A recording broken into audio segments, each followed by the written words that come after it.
May bisita ngayon dito sa mini farm.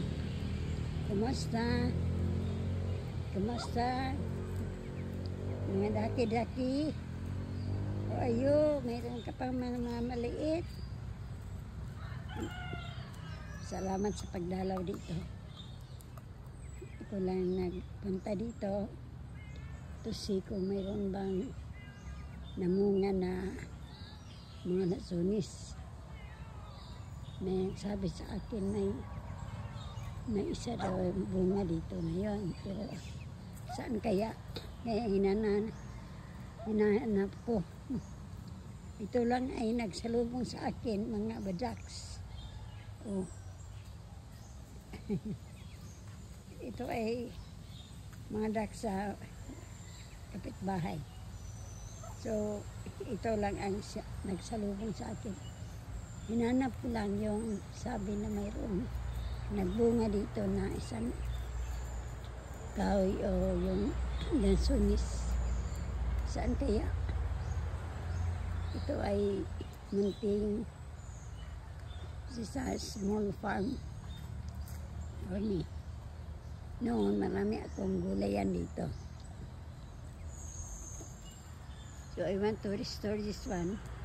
But marami ng mga bungang kahoy, lansunis, mayroong langka, mayroong balingbing.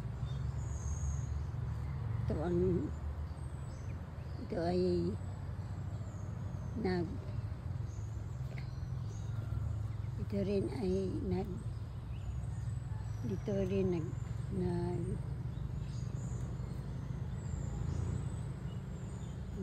malaki na itong kahoy. Malaki na ito. Lagaan na lang ito. Araw-araw. Minsan pausutan. Yung mga kulisap na lalo na mga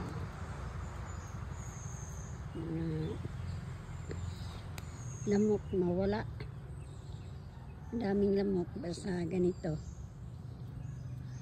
Kaya ayaw ako magpunta dito. Maraming lamok. Pero okay lang. Okay lang.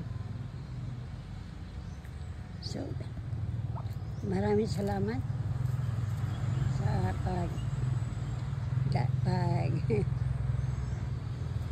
tingin sa kaunting sa munting labas ngayon sa aking munting farm. Thanks for watching. Then please subscribe to my channel, Ines Rightly Dividing the Word of Truth. Then like and share to your friends. Ito ang nasa likod ng aking bahay. So thank you. Yang inahina duck. Thank you. So thanks also. So, thank you Lord. Thank you God.